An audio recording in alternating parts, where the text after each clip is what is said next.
Shalom peuple de Dieu de Kinshasa et des environs, je suis le docteur David Kateba et je viens vers vous vous convier à prendre part au culte du Centre missionnaire Philadelphie Gombe, culte qui va tourner autour d'un grand thème lors de la prédication intitulée Vision et sacrifice, deux préalables incontournables. Il s'agira de montrer combien la vision et le sacrifice sont des instruments entre les mains de Dieu pour élever les vies de ses alliés et s'accorder avec eux pour qu'ils animent son plan avec succès.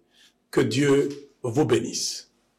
Le thème, c'est le pasteur Ken qui est souvent le spécialiste dans ce genre de choses où il nous demande de nous orienter sur la vision et le sacrifice des préalables incontournables. Vision et sacrifice de préalables incontournables. Amen. Alors pour ma part, je prends quelques textes et je voudrais que nous voyions ces choses dans leurs différentes dimensions, dans leurs différents aspects au travers la Bible. J'ai comme l'impression que nous risquons d'avoir trois prédications.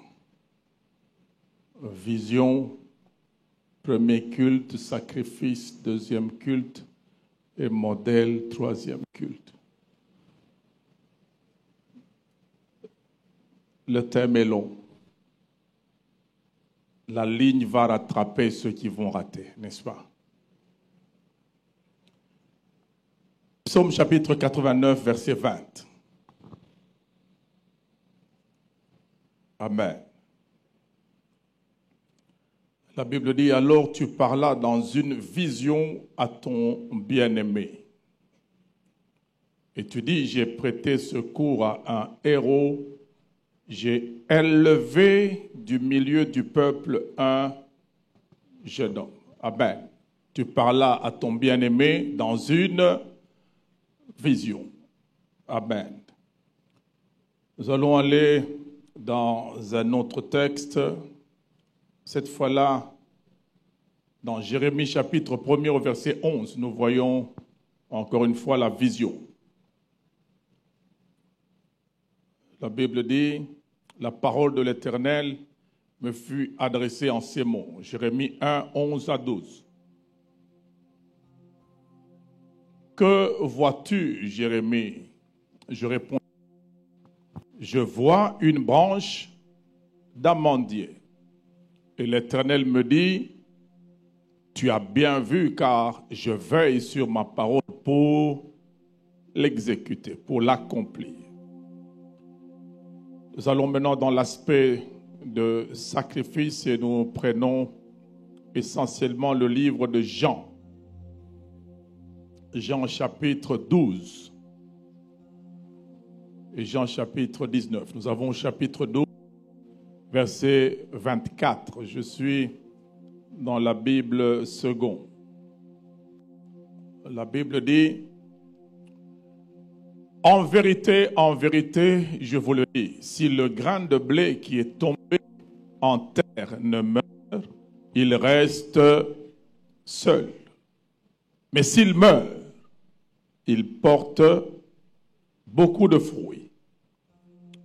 Jean chapitre 19, et nous allons au verset 30. C'est le moment où le sacrifice a atteint son niveau le plus élevé sur la terre. C'est Jésus sur la croix qui parle. La Bible dit, quand Jésus eut pris le vinaigre, il dit, tout est accompli. Il rendit l'esprit. Nous acclamons la parole du Seigneur. Amen. Alors, vision et sacrifice, deux préalables incontournables. Pourquoi? Parce que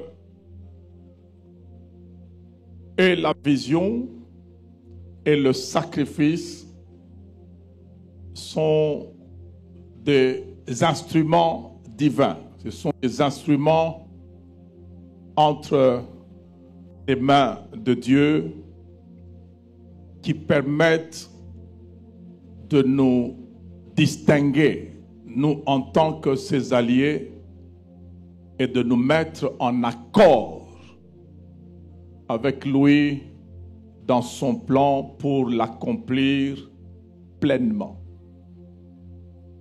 Je voudrais m'expliquer.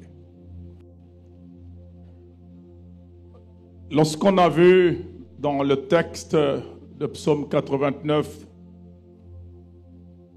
la Bible nous dit: tu parlas à ton bien-aimé dans une vision, et cette parole a fini par dire: j'ai élevé un jeune homme. Ça veut dire entre autres que la vision est un instrument de Dieu, est une forme de langage qui met Dieu en accord avec son allié. Amen.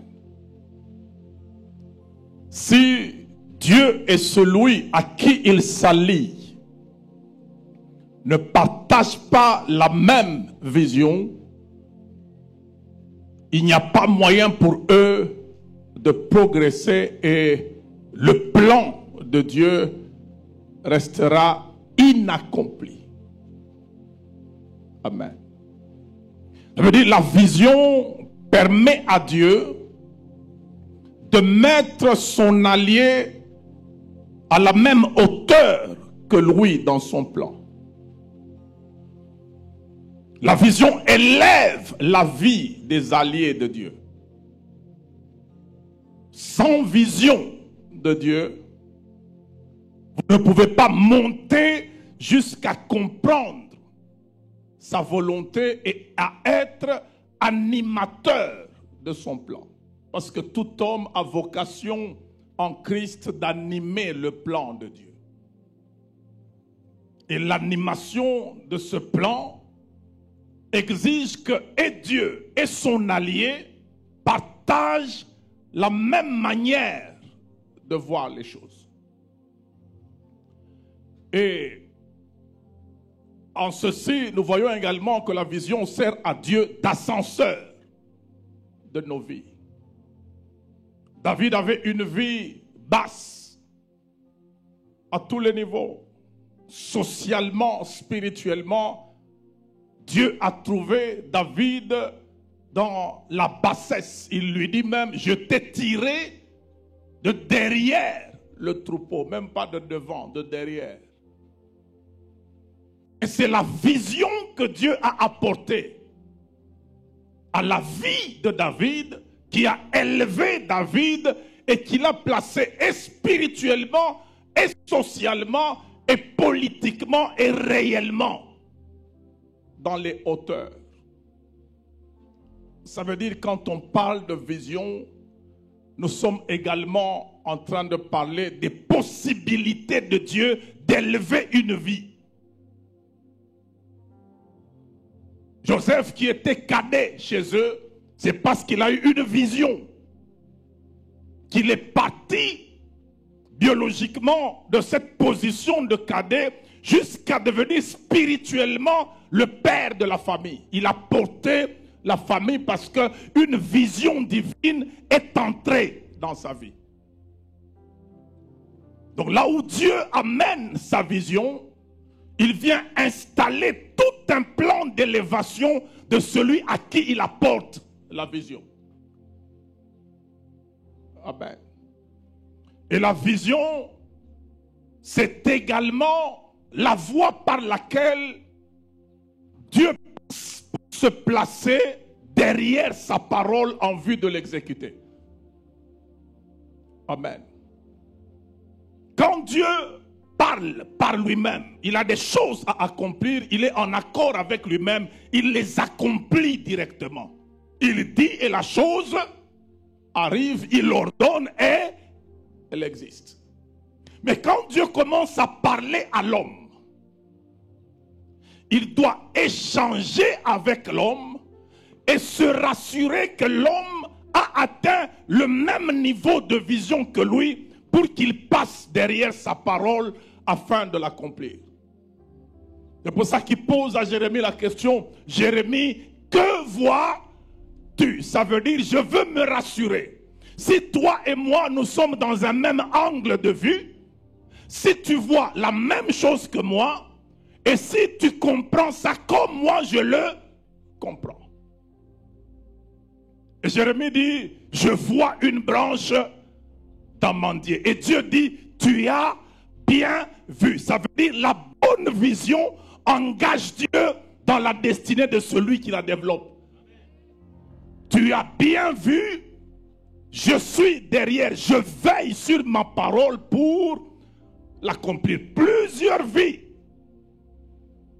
ont des difficultés à entrer dans les promesses de Dieu, pas par problème de foi, mais par problème de vision.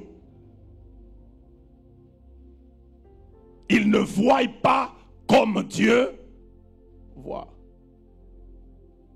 Leur vision est affectée. Amen. Et allons un peu également en introduction vers le sacrifice pour rentrer maintenant dans les multiples facettes de la vision.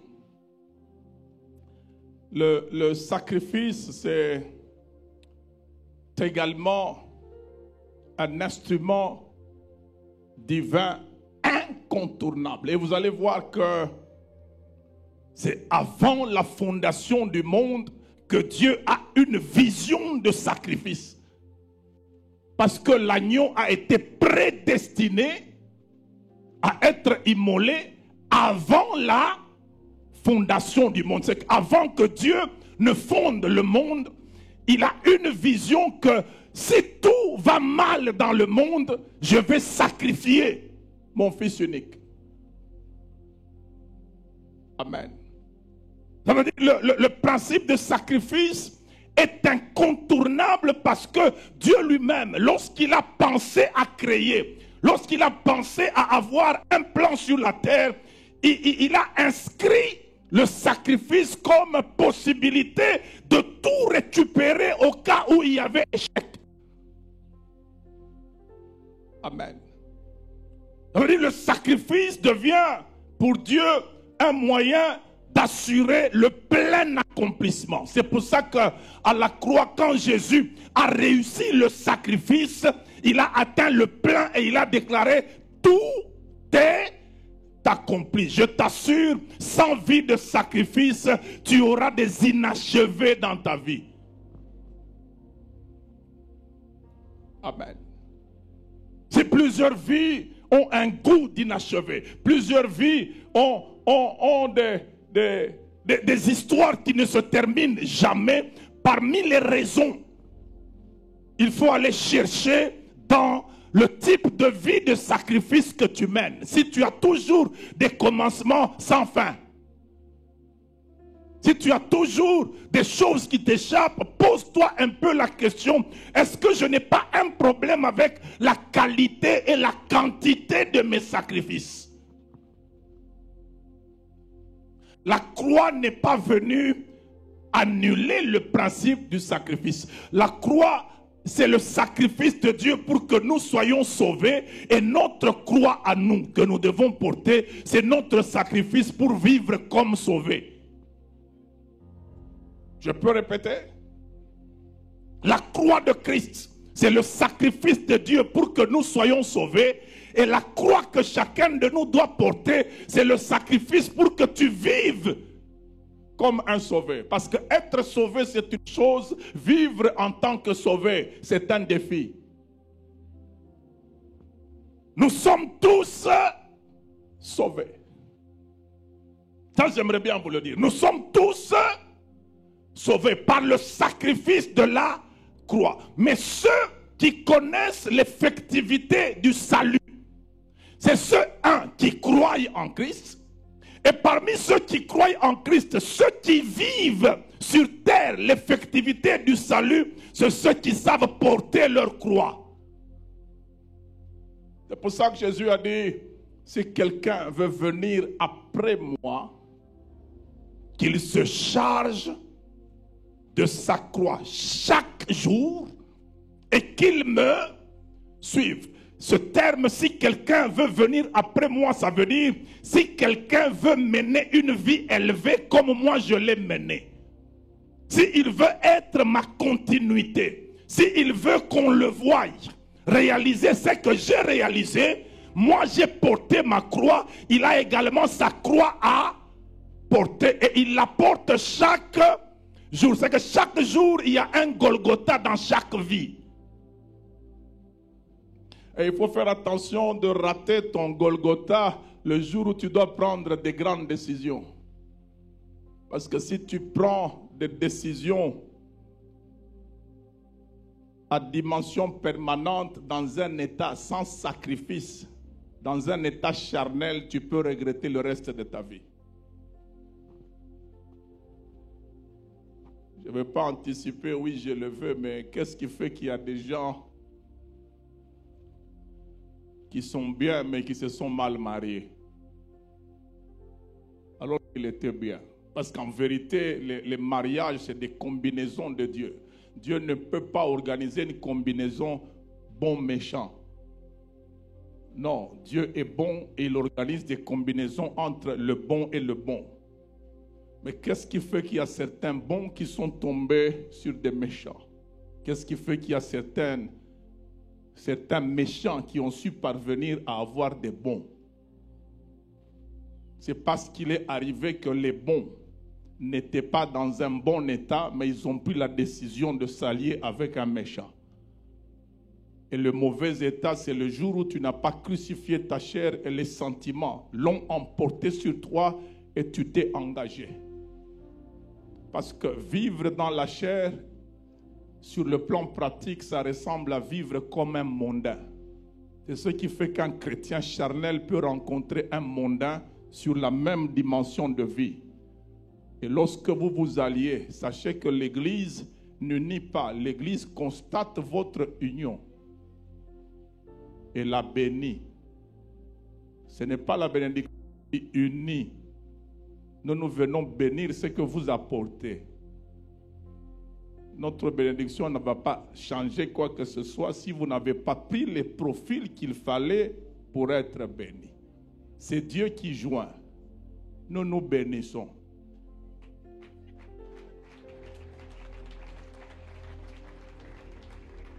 Maintenant, si Dieu n'a pas joint, même si nous bénissons et qu'il y a une très bonne cérémonie, en bout de chaîne là-bas, nous aurons tous des problèmes. Jeunes gens, rassurez-vous, surtout à vous, je vous parle à vous. Sacrifiez la chair avant de vous marier. Ayez une vision du plan de Dieu avant de vous marier. Sur vous-même et sur votre partenaire, et prenez la décision le jour où vous êtes en état spirituel accompli. Et sachez qu'il y a mariage tous les jours, parce que si vous ne vous mariez pas tous les jours, vous allez divorcer un jour. Et on se marie tous les jours à la même femme. Que Dieu vous bénisse. Je ferme là. Rendez-vous l'autre jour. Amen. Alors le sacrifice, c'est la voie par laquelle tu t'assures et Dieu se rassure que tu vas atteindre le plan, le tout. Maintenant, rentrons dans le vif du sujet et nous allons voir en particulier la vision sur quelques-uns de ces aspects au travers de la Bible. Besoin de votre cerveau, notez. Amen. En premier lieu, la vision, c'est une capacité spirituelle de notre ressemblance avec Dieu. Capacité spirituelle de notre ressemblance avec Dieu, qui permet à notre homme intérieur,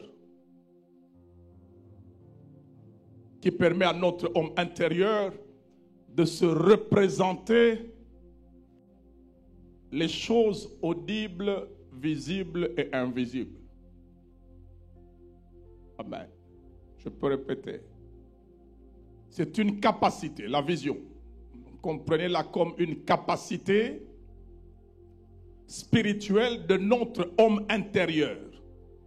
Et cette capacité, c'est ça qui fait aussi la force, l'un des fondements de notre ressemblance avec Dieu. Donc c'est une capacité de notre ressemblance avec Dieu qui permet à notre homme intérieur, le vrai toi, c'est celui qui est à l'intérieur de ton corps. Alors la vision te permet de te représenter les choses audibles, les choses visibles et les choses invisibles. Amen. Ça, les animaux n'ont pas. Ils n'ont pas été faits à l'image et à la ressemblance de Dieu. Ça, c'est le propre que Dieu nous a accordé et qui fait que, à ce niveau-là, la vision devient ce qu'on peut appeler dans la Bible intelligence spirituelle.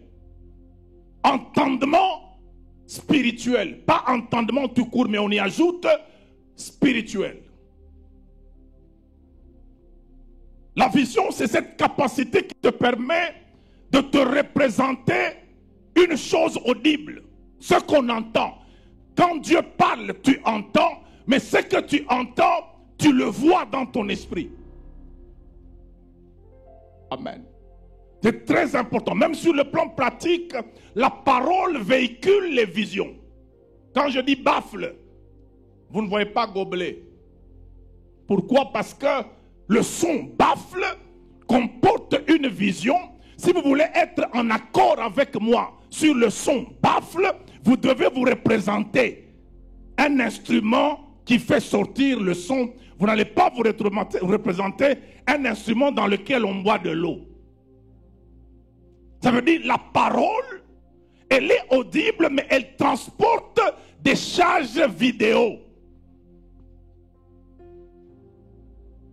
Alors, la vision, cette capacité que nous avons au-dedans de nous, que nous avons hérité de Dieu, elle permet à ce que lorsque Dieu nous parle, lorsque les hommes nous parlent, lorsqu'en esprit on nous parle, que nous puissions commencer à visualiser ce que nous entendons.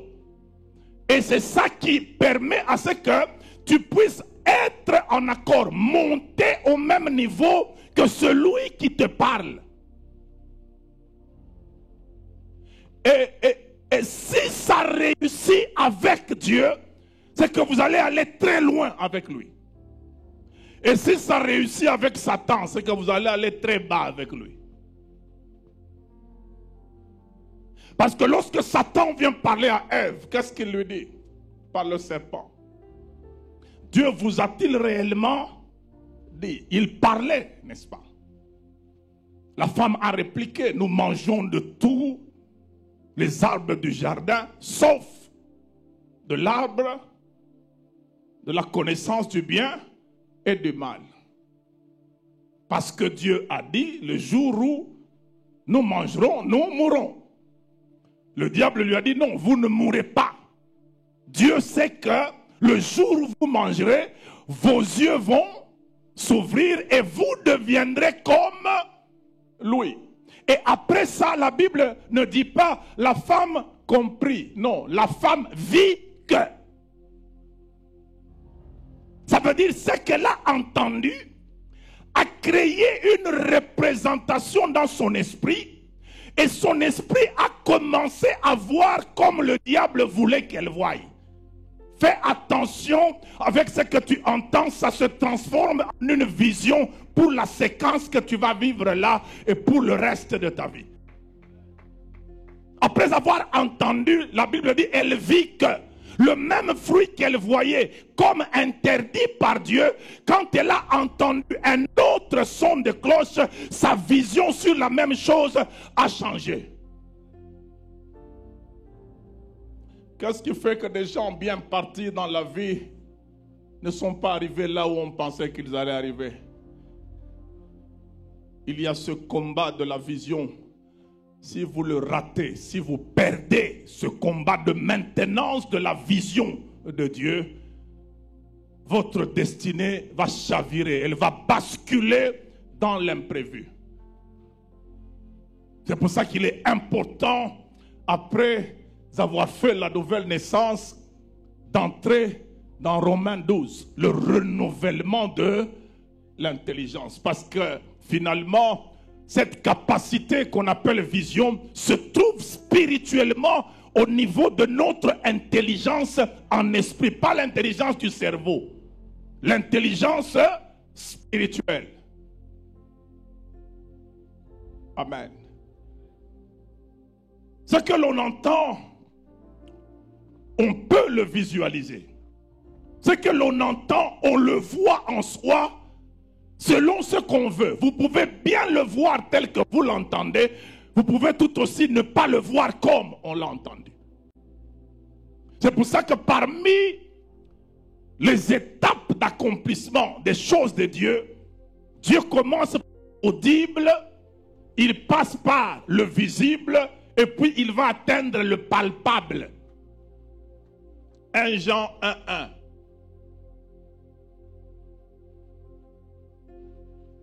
Ce qui était dès le commencement, que nous avons entendu, que nous avons vu et que nous avons contemplé et que nos mains ont touché. Ce qui était dès le commencement. Quand ça commence, ça vient vers nous sous forme de paroles que nous avons entendues. La foi vient de ce que l'on entend et ce que l'on entend vient de la parole de Dieu. Ça veut dire Dieu charge sa parole de tout ce qu'il te faut et il t'envoie ça sous forme de son. Et lorsque ce son-là te parvient, toi tu dois convertir ça en une vision. Tu dois voir ce que Dieu a dit dans ton esprit. Et une fois que tu as commencé à voir ce que Dieu a dit, tu dois apprendre à le contempler. Ça veut dire à prendre plaisir en cela comme la prochaine étape de ta vie. Et rien ne peut t'empêcher de vivre cette prochaine étape. Les premières choses que Dieu vient faire dans notre vie, c'est d'impressionner notre esprit avec des choses qu'on n'a jamais vues. Il dit à Abraham, Abraham, sors de ta case, va dehors, regarde le ciel, qu'est-ce que tu vois? Il dit, je vois les étoiles. Est-ce que tu peux les compter? Il dit non. Maintenant il lui dit, telle sera ta postérité. Ça veut dire, tu vois cette image-là. Prends-la dans ton esprit. Contemple ça. Abraham était dans sa case et lui contemplait Eliezer de Damas. Case limitée. Il présente à Dieu une histoire terrestre qui peut mourir à n'importe quel instant. Dieu le sort de la case, il élargit son champ visuel, il dit, tu ne regardes pas à terre, regarde au ciel et regarde les étoiles. Je te présente ce qui brille, ce qui ne peut être compté et ce qui est illimité. C'est cette vision que tu dois avoir de Dieu quand il doit travailler dans ta vie. Il vient pour t'épanouir, pour t'introduire dans les hauteurs et dans l'illimité. Il dit, telle sera ta postérité. Et il veut l'amener davantage à installer ça dans son esprit. Il va jusqu'à lui changer de nom parce qu'Abraham a un problème. Il perd souvent le réseau. Quand Dieu lui parle, il accepte. Quand Sarah lui parle, il accepte. Et Genèse 17, Dieu vient lui dire, non, nous devons nous fixer, Abraham. Sois intègre et j'établirai mon alliance avec toi. Marche devant ma face. Ça veut dire, j'ai l'impression que ce que je t'ai donné comme vision a été changé par ce que ta femme t'a dit. Tu as entendu ta femme, tu as développé la vision selon ce qu'elle t'a dit et tu as fait un Ismaël. Mais il n'y a pas de problème. Pour moi, je dois revenir pour refixer les choses. Je te change de nom. Quand tu te réveilles demain matin, on t'appelle Abraham, dis non, je ne suis plus Abraham. Là, ça va se cristalliser. J'aimerais que chacun de nous comprenne qu'il y a certaines choses physiques à bouleverser pour que certaines choses spirituelles aient leur place. Pourquoi tu changes ces choses-là? C'est parce qu'une vision m'a impacté. Dieu m'a dit que je suis père de multitudes. Chez les humains, vous devenez des docteurs et des ingénieurs après examen. Chez Dieu, il vous appelle avant pour assurer la réussite de votre examen. Un homme sans enfant qui a au-delà de 80 ans, on commence à l'appeler père de multitudes. Mais le quartier va dire qu'il a pété les plombs. Il est dépressif. Il est resté sans enfant pendant longtemps. Et puis, maintenant là, oh, c'est fini. La foi, c'est une dose de folie avant l'accomplissement de certaines choses. Regardez Jésus qui arrive dans une maison de deuil. Une fille est morte. Il dit, elle n'est pas morte. On peut te taper, non? Yo côté de ma table à bateau. Moi, nasi a koufi, le bien koufité. Bateau, hein? Mais cette famille-là peut te lapider, non? Mais il déclare, elle n'est pas. Oh, ne déclare pas ce que tu es en train de voir devant toi. Déclare ce que tu vois dans la foi. C'est que la vision de Dieu a comme charge dans ton esprit. Déclare ça. Je te permets d'aller acheter les brassières, les jetables, tout ça. Toi qui n'as pas encore d'enfant. Toi qui n'as pas encore de fiancé, va déjà acheter les cravates de ton fiancé.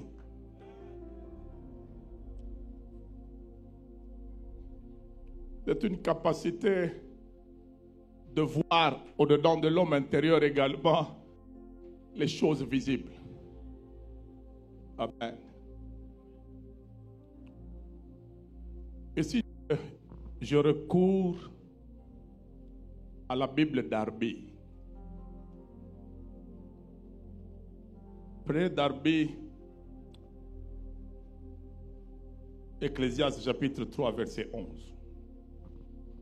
Je voudrais expliquer quelque chose que nous vivons. Amen. Et ça demande un peu de cerveau, hein? Ecclésiaste 3, 11, qu'est-ce que la Bible nous dit? Il a fait toutes choses dans Louis II, il fait toutes choses bonnes en son temps et même il a mis dans leur cœur la pensée de l'éternité. Ce que Louis II traduit comme pensée de l'éternité, écoutez, Darby qui fait une traduction littérale, il dit, il fait toutes choses belles en son temps et il a mis le monde dans leur cœur. Amen. Ça, c'est très intéressant. Écoutez bien cette opération que Dieu fait. Avant que Dieu n'introduise l'homme dans le monde physique, il a commencé par introduire spirituellement le monde physique dans l'homme. Je peux répéter. Nous avons ce monde physique où Dieu doit nous introduire. Pour nous, c'est par la naissance.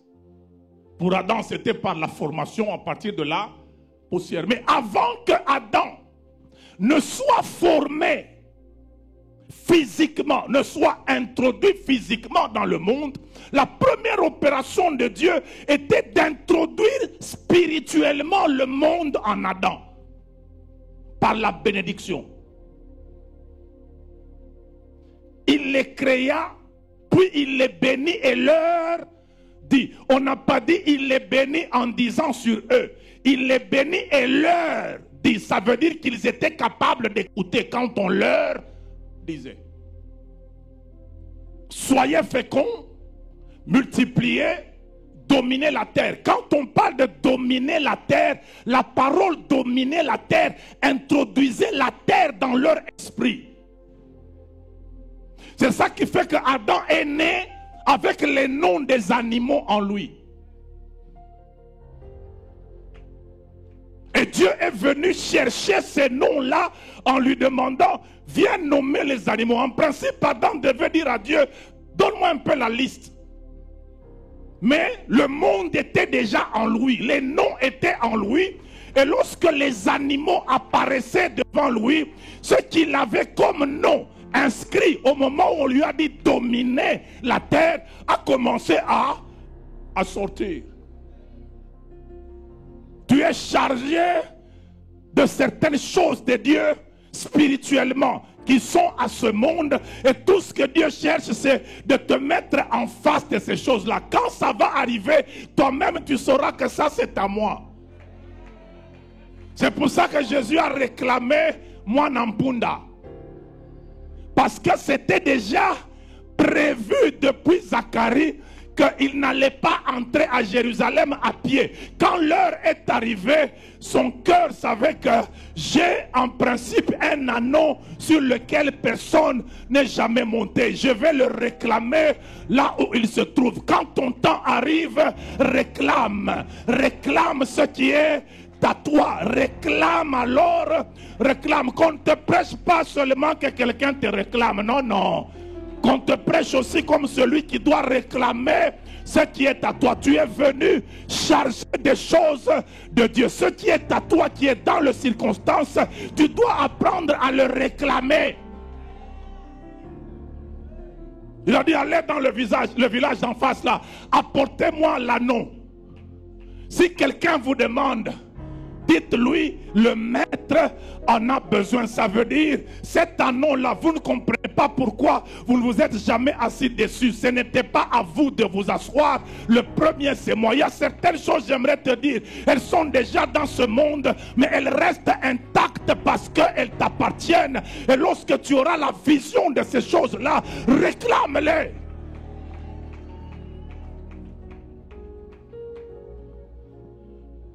Dieu a placé en nous des choses. Mais également, la vision nous permet de voir les choses invisibles. C'est ça que l'apôtre Paul dit. Nous ne regardons pas aux choses visibles, mais à celles qui sont invisibles. Si on regarde aux choses invisibles, c'est que les choses invisibles sont visibles par un œil invisible. On les déclare invisibles, mais Paul dit qu'elles sont visibles. Il dit, nous ne regardons pas aux choses visibles parce que les choses visibles sont passagères, mais nous regardons à celles qui sont invisibles parce que les invisibles sont éternelles. Si les choses invisibles sont regardables, c'est qu'il y a un œil invisible avec lequel on regarde aux choses invisibles. Où sont tes yeux? Où sont tes yeux? Est-ce dans ce visible où les médecins prononcent ta maladie, ou dans l'invisible où on a prononcé tout est accompli? Où sont tes yeux? Affectionnez-vous aux choses d'en haut et non à celles qui sont sur la terre. Les choses d'en haut, c'est béni soit Dieu, le Père de notre Seigneur Jésus-Christ, qui nous a bénis de toutes sortes de bénédictions spirituelles dans les lieux célestes en Christ.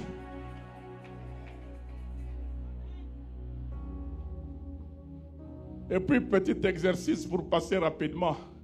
Quand tu me regardes, qui me voit, tes yeux ou toi? Puisque tu peux me voir même si tu fermes tes yeux. Nous voyons parfois les yeux fermés, non? Quand tu dors là, tu dis, pendant que je dormais, j'ai vu maman Nathalie. Toi, tu dors les yeux ouverts. Maman Nathalie est venue là. Ça veut dire que les yeux ne sont pas les instruments qui nous permettent de voir. C'est nous qui voyons en passant par ça. C'est l'homme intérieur là qui regarde dans le monde extérieur à partir des instruments extérieurs. Mais celui qui regarde réellement, ce ne sont pas les yeux, c'est ton homme intérieur. Parce que ses yeux peuvent se fermer, mais l'homme intérieur garde sa capacité de voir.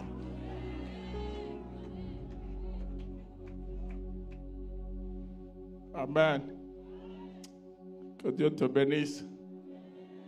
Deuxième aspect de la vision. On est qu'au deuxième aspect, Pasteur Ken.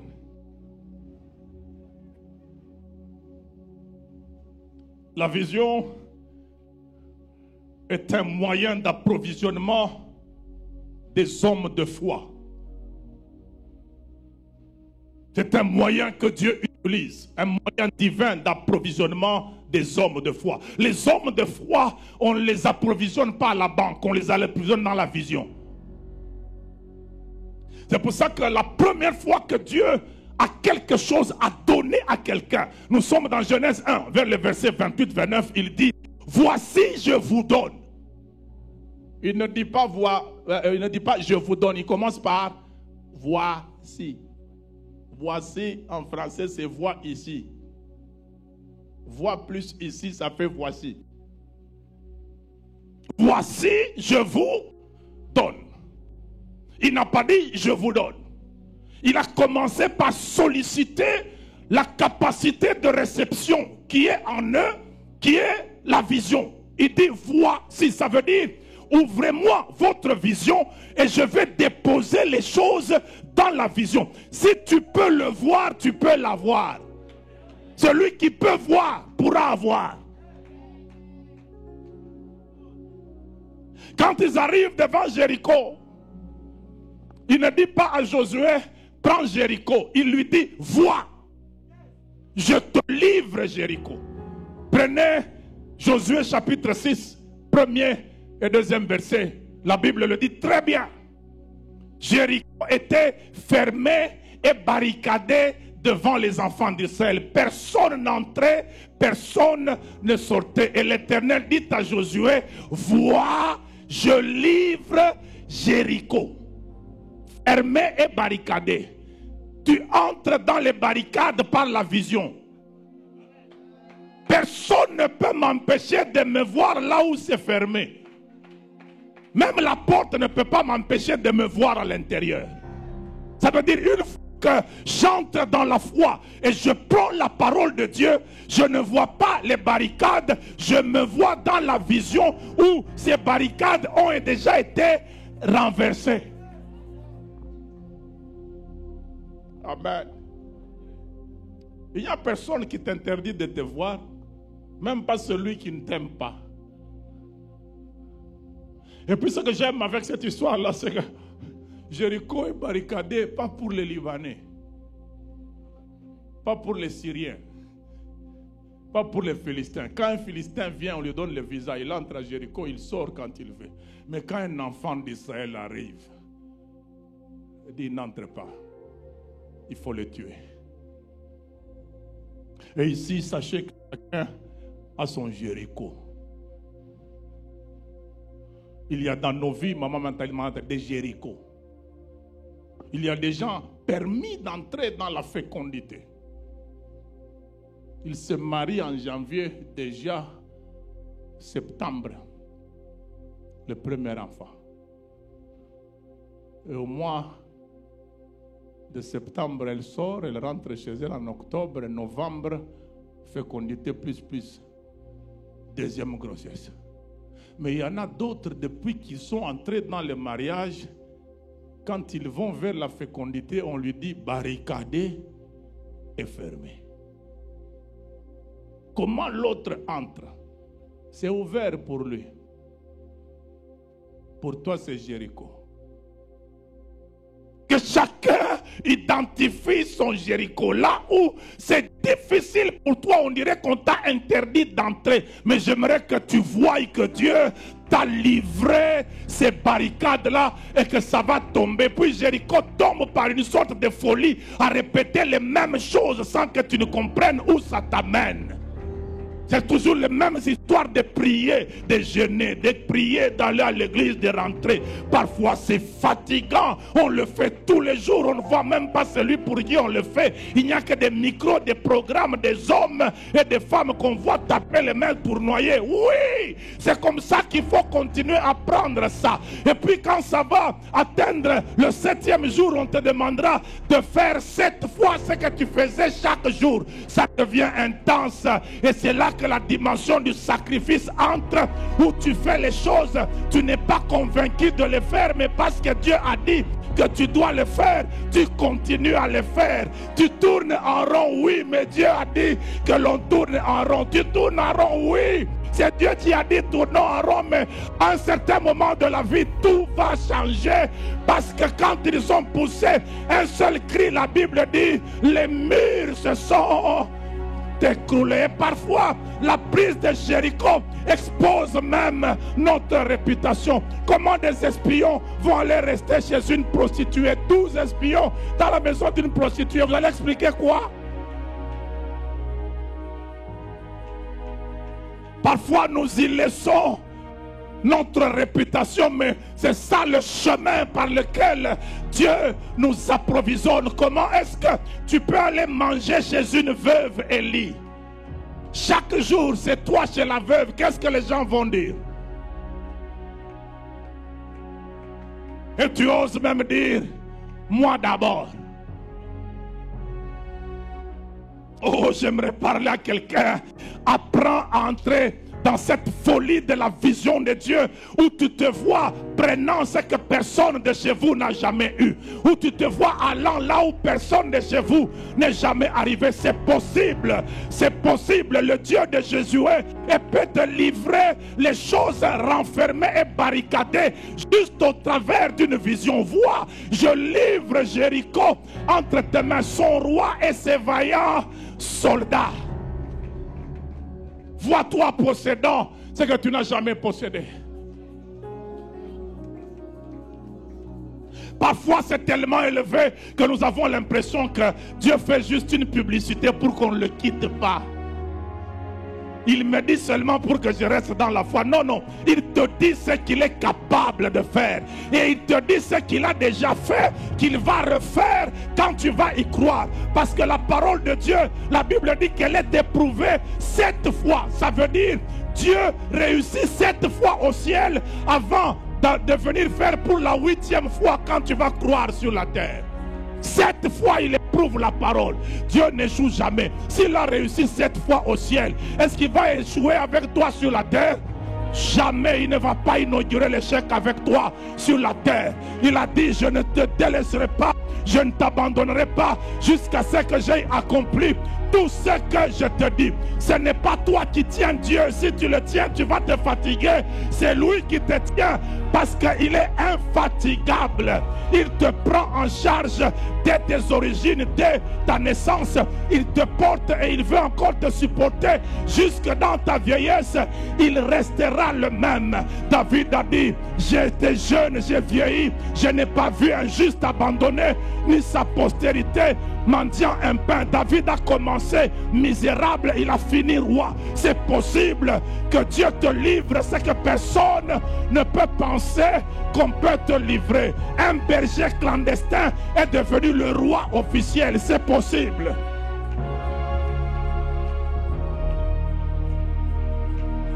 Tiens tes mains en l'air. Nous allons le louer, l'adorer. Il fait des livraisons ce matin. Les livraisons de ce qui est impossible à ta famille de te donner, ce que toi-même ta vie n'a pas pu te donner, ce que les efforts de toute une nation ne peuvent te donner. Il est capable de te donner cela. Il livre cela. Vois combien on te livre ça. Ne t'inquiète pas. Ne t'inquiète de rien. Ne pleure pas. Arrête de pleurer comme dit Ésaïe 54. Réjouis-toi stérile. Toi qui n'enfantes pas. Qu'est-ce qu'un bébé entre les mains du Dieu d'Adam qui a formé une femme à partir de la côte, qui a formé un adulte à partir de la poussière? Te donner un bébé, ce n'est rien. Il t'a livré ces choses-là. Aujourd'hui, je le déclare dans le nom de Jésus. Reçois tout ce que Dieu a promis dans ta vie. Reçois et entre dans ta saison d'accomplissement pour que tu ailles témoigner de la grandeur de ce roi.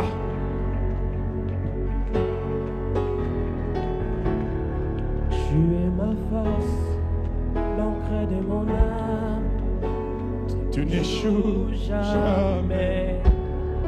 Mon espoir, ma délivrance. Emmanuel. Tu es ma force, tu es ma force. l'encre de mon âme, tu n'échoues jamais. Mon espoir, ma délivrance, Mon espoir, tu es ma force, l'encre de mon âme, tu n'échoues jamais.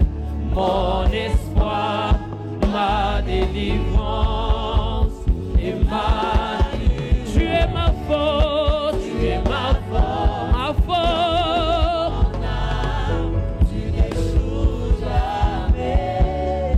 Mon espoir, ma délivrance et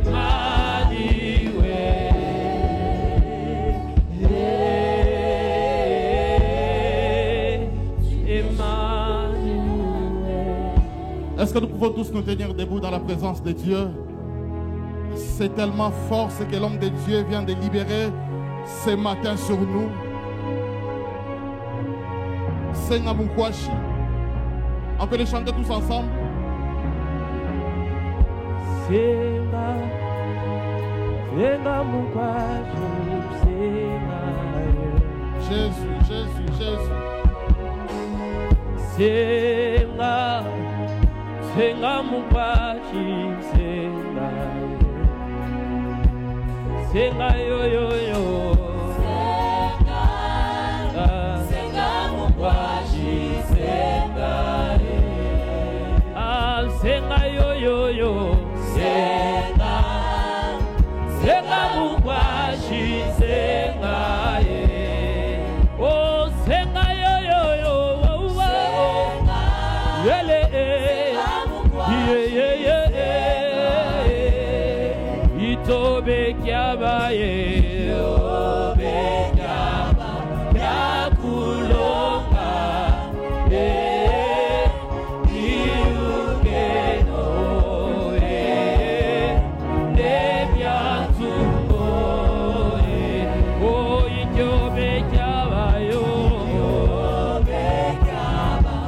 yakulonga.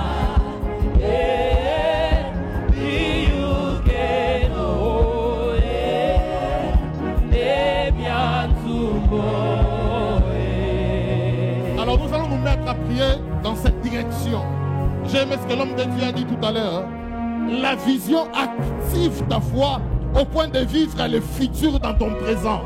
Quelqu'un doit vivre son futur dans son présent. Alors là où tu es, tu vas battre tes mains, tu vas entrer dans ton futur. Il y a des choses à arracher, des choses à réclamer, des choses à prendre. Tu bats tes mains, tu les déclares. Au nom de Jésus, au nom de Jésus, il y a des choses à prendre. Il y a ta maternité à prendre. Il y a ce travail à prendre. Tu entres dans ton futur. Tu entres dans ton futur. Il y a ces projets à saisir. Tu entres dans ton futur.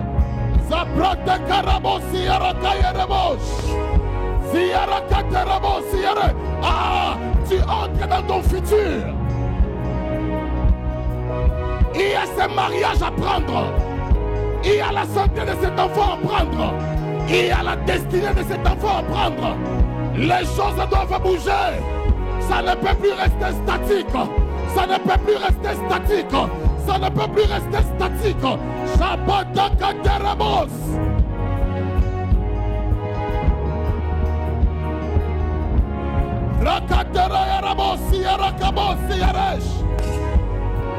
J'aimerais t'encourager ce matin. Tu le fais tellement bien. Tu bats tes mains, tu claques tes mains, tu la déclares. Tu claques tes mains, tu la déclares.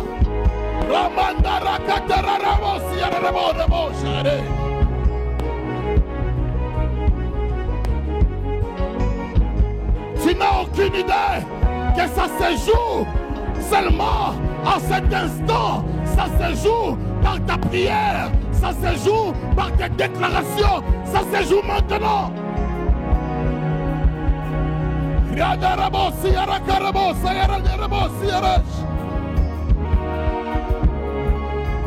Alors tu bats tes mains. Si tu peux le faire en langue, tu le fais en langue. Si tu peux le faire en intelligence, tu le fais en intelligence. Mais ne t'arrête pas, ne t'arrête pas, ne t'arrête pas, ne t'arrête pas.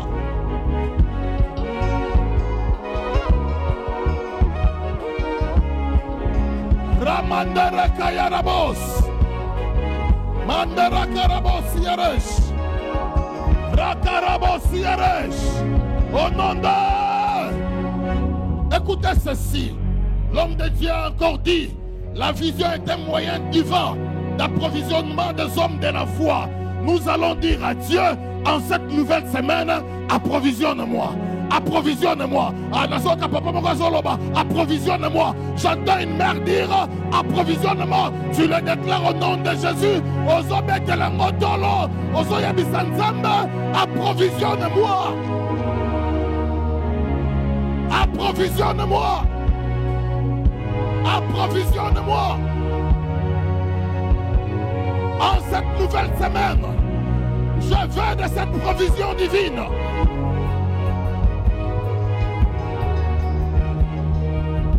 Ramandera ya rabo siare rebo deraka rebo siare derebo. Zayare karabo samandere karabo sayaresh. Ezayara potaraka derebo siare rebo sayesh. Jésus. Jésus. Jésus. Quelle grâce d'être dans ta présence. Quel bonheur d'apprendre à tes pieds. Merci pour les biens que tu nous as fait ce matin. Merci d'arroser davantage ton serviteur qui vient d'être un grand canal de bénédiction pour nous. Pense à lui, pense à sa famille. Bénis sa vie. Arrose et arrose encore et encore. Je déclare que la semaine qui s'ouvre devant de nous, une semaine d'approvisionnement, une semaine de vision, une semaine où tu nous mettras au large, une semaine où nous entrons pleinement en possession des choses que tu as placées en avance pour nous. Une semaine bénie, une semaine de paix, une semaine d'opportunité, une semaine de grâce, une semaine de faveur. Peuple de Philadelphie, allez vivre Dieu dans tout ce que vous allez faire. Et revenez-nous avec des témoignages à la gloire de son nom. Que Dieu vous bénisse, que Dieu vous bénisse, que Dieu vous bénisse. Merci à vous d'avoir été présents à ce culte que nous avons tenu ensemble dans la présence de Dieu, ayant parlé de ce thème intitulé « La vision et le sacrifice de préalable incontournable ». Il s'est agi de voir combien la vision et le sacrifice jouent un rôle particulier dans l'élévation de la vie de croyants pour que ceci soit à la hauteur d'animer avec efficacité le plan de Dieu. Merci à vous qui étiez en présentiel, tout comme à ceux qui nous ont suivis en virtuel. Que Dieu vous bénisse aux prochaines occasions, que la grâce de Dieu vous comble dans le nom précieux de notre Seigneur Jésus-Christ. Ciao.